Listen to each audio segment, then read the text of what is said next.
whatever bill I have in my pocket and give it to this woman.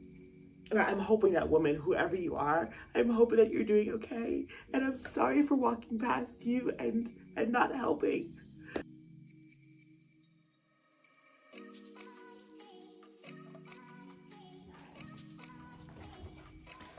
Hey, hello. So it's super late. It's like, I don't know, 10 o'clock, 11 o'clock at night. In my PJs. Wanted to hop on and do a short little video because I'm not really an emotional person. I don't cry unless whatever's happening to me is building up and building up and building up, and then I get really upset and then cry. I definitely don't cry during TV shows or in movies. That's just not my thing. It's sad, whatever I'm watching, but it doesn't bring me to the point of tears. So, my sister put me on this Netflix show. Remember how I said I'm watching Netflix and Hulu and all the pluses and whatever else, Disney Plus, ESPN Plus, all that stuff. And then Netflix has Netflix originals that has voiceover, so that I can see kind of what's happening on the screen. Not see, but I can hear what's happening on the screen. So she put me on this new show called Maid. If you haven't watched it, it's a really good show. It's a really good, like, kind of sappy, but it's a really good show. So I'm watching it, and I think I'm on like episode 8 of season 1. I don't even know if there's more seasons or not, but it's a really good show. This girl named Alex, and she's just going through a really hard time.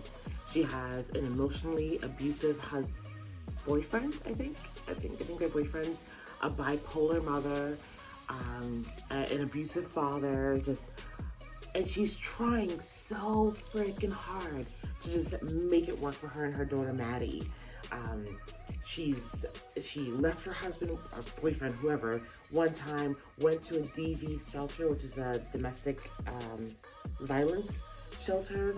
She went back to him at one point, thought things were gonna get better. Things actually looked like they were looking up for their relationship, and then he went back on alcohol, got abusive again, very controlling and whatnot. I won't go through the whole thing. You guys have to watch it for yourself because I really think it's a really good TV show. So the episode that I just watched, or the 2 episodes I just watched, really almost made me cry. Not even almost, I did. I cried, which is not like me because not many people know, because I don't talk about it. I'm fine, right? I've never been in that situation. I've never been abused by my husband or any other man in my life and whatnot. But I really don't like when women feel hopeless or less than or stuck. I hate rape. I absolutely hate rape. I know everybody hates rape. No one likes to talk about it, to think about it, to be involved in it. No one likes it, but I go to the next level. I don't even want to think about it. I want to live in a world of unicorns and rainbows, but I also have to live in the realistic world where this does happen. So there's another TV show my sister put me on called Handmaid's Tales, and it's just all about a woman who has no power at all and is sexually molested multiple times throughout the TV show. I stopped watching it halfway through episode 1 because I just can't tolerate watching rape or knowing that there's a rape scene in there. My husband even knows when we're watching TV, if that happens, either turn it off, mute it, or fast forward. I don't want to see it. I don't want to hear it. I don't like it. And I don't like abuse. I don't like when women get abused. I don't like when their power is taken away from them.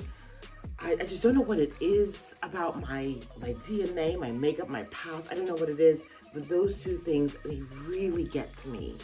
I just don't like when women don't feel empowered and feel less than. Even when I was getting married and even till now, I don't like the part of the Bible that says women submit to your husband, because I just feel like it means that I'm less than, and I just don't like it. My husband and I are a great team. We work together, and I'm so blessed to have him in my life. But I know that not every woman is like that. And some women are like this character, Alex, who are trying their damnedest to make it for themselves and make it for their children or child. And they're just getting beat down every episode, just getting beat down, and something else is going wrong, even though she's trying so damn hard. And so the episode that I just watched is about the abuse that she went through, the mental abuse, and her boyfriend mentally controlling her and emotionally abusing her, and she was just scared of him. And he was an alcoholic, and he would get, enraged, and she was just very fearful, just and whatnot. She felt one scene was her at the bottom of a well, and it was a depict of how low and how depressed and how upset she was getting. And man, I cried because I know it's a TV show, but I know it's also real. There are many people out there who are going through that. So she mustered up the energy when her daughter was hiding in a cabinet somewhere, because her and her boyfriend were having an argument. He was drunk, he was throwing glass and whatever. Her daughter was hiding in a cabinet. And that's when Alex said, okay, enough is enough, I'm leaving. She went to get her daughter. She left with the clothes on her back. Oh my God, it's so emotional.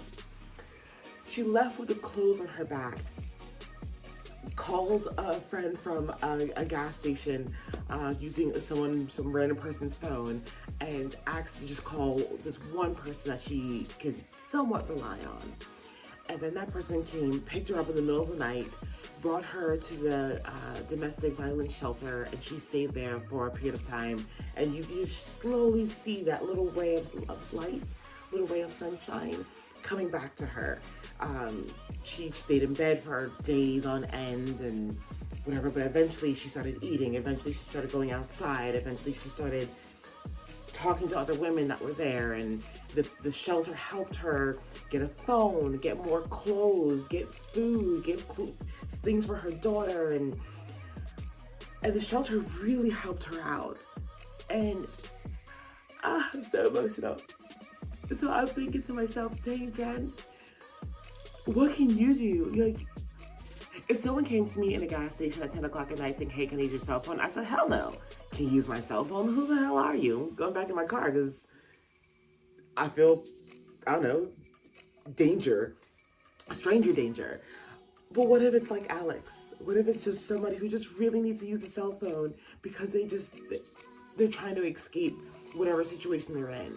Another scene was her just trying to get $3 worth of gas just so she can get home. If someone came to me saying, hey, can I get $3? I'm like, yeah, no, I ain't got $3. Which usually I don't, right? I don't walk with cash because I just don't. But what if it was an Alex who just needed $3 to get home?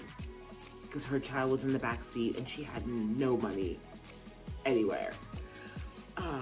My husband is, he's stinking generous. He is a definition of a giver. He is the type of man that if he sees that you're in need, he will literally give you the shirt off of his back. Like, no questions asked.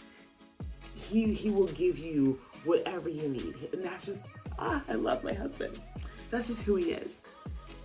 And sometimes I think it's great. And sometimes, like, babe, like, if you keep on giving them everything you have, you're not going to have anything left. But I love him for that. I love that he's such a giving man. There was one time we were walking around in Philly. I forgot what we were doing.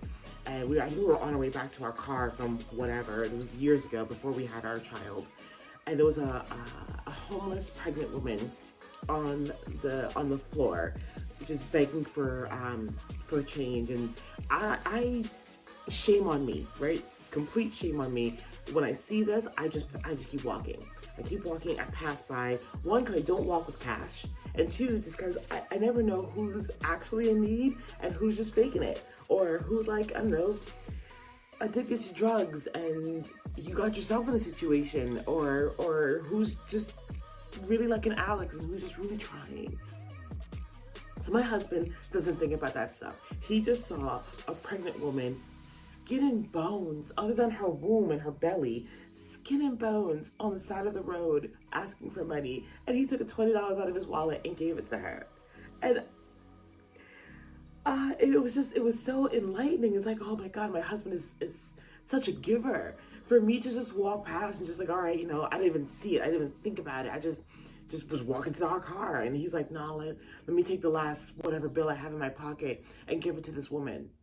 And I'm hoping that woman, whoever you are, I'm hoping that you're doing okay. And I'm sorry for walking past you and not helping.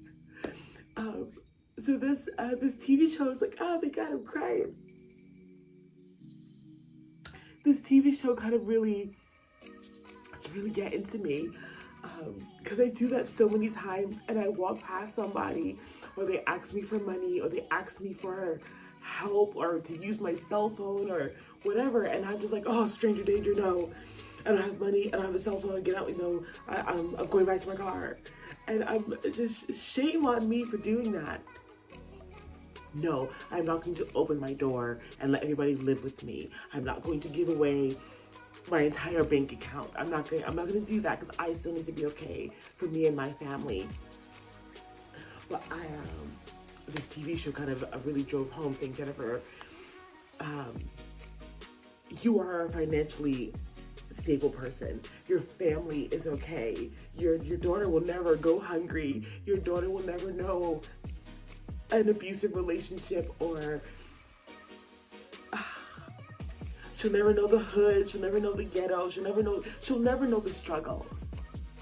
So you are blessed and highly favored, and you need to pass it on.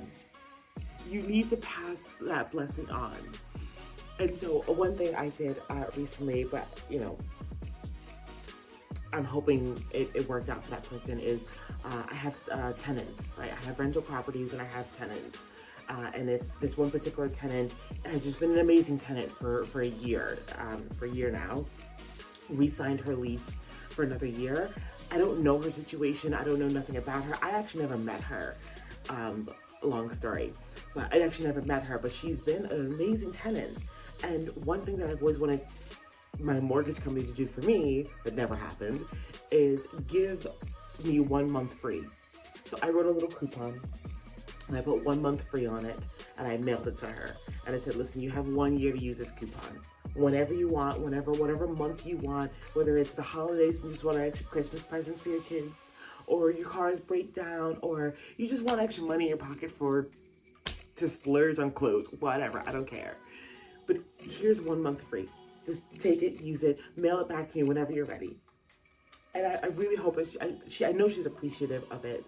And it's something I want to continue doing for all of my tenants. As long as they're good tenants. As long as they're good tenants and whatever else, and they're trying, or for what I can tell, I don't know. But it's not enough, right? It's not enough. That's one person, that's one family, and I can help more people. And so I wanted to do the whole blind camp here in Georgia. I wanted to find a blind camp, be involved, and help the next person, because blind camp really helped me. It really helped me know that I am not the only blind person out there. And there are plenty of other blind people who are very successful, and they're fine, and I can do this. And that was my goal, one of my goals is to get involved in a blind camp for the summer, have my daughter involved as well so she can see that she is privileged, and help out. And I still want to do that, but part of me's like, oh, Jennifer, maybe you should find a domestic violence shelter. Maybe you should go down to the Board of Social Services and see how you can lend a hand, but not lend a hand and just like giving money to an organization and having them disperse it. However, physically going there and doing it, handing out clothes to somebody who left their abusive relationship in the middle of the night and has nothing else but the clothes on their back. I don't know, holding a daycare for the kids of mothers who's like, I don't know what else to do because I have no money, I have no resources, but I need to get to work so I can get money so I can feed my child. So let me watch your kid while you guys go out there and do what you gotta do. I can do more. And for so long I haven't. I've been living my life and very selfish of me, my life, and my family. And now that me, my life, and my family are set and secure, and we are fine, and we are stable, and my marriage is absolutely freaking amazing right now. Like, I can't tell you how happy I am in my marriage. We've had bumps along the roads, we've had hills, we've had mountains, we've had valleys, but right now we are golden. I want to be able to pay it forward. And so tomorrow I'm gonna go to bed. I'm gonna stop crying. I'm gonna stop being all emotional and sappy. But tomorrow I think I'm gonna look for a domestic violence shelter or something, and I want to get involved. Um, I want to do more than what I'm doing. I want to do more than just giving my tenants 1 month free. And although I think it's very helpful for them in whatever situation that they may be in or not be in or whatever, it's not my business. I can do more, right? So I just wanted to hop on. Sorry, super sappy, super long, but I wanted to hop on and just that TV show it's really getting to me. I would watch another episode, but I am actually pretty tired. So thank you for watching. I appreciate you guys so much.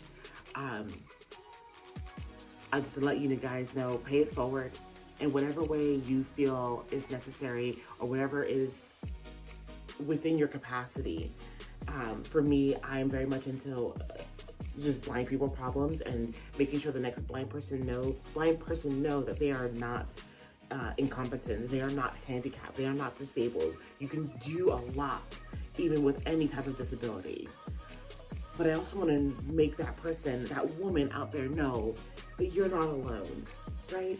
I'm not in your shoes. I don't know how it feels, but I empathize with you. And you don't have to stay in the situation that you're in. If you feel unsafe, if you feel endangered, if you have a child, if you are in a domestic violence relationship, if you were raped, if anything bad has happened to you, you don't have to stay. Please, find help. I'm gonna pay it forward in whatever way I can.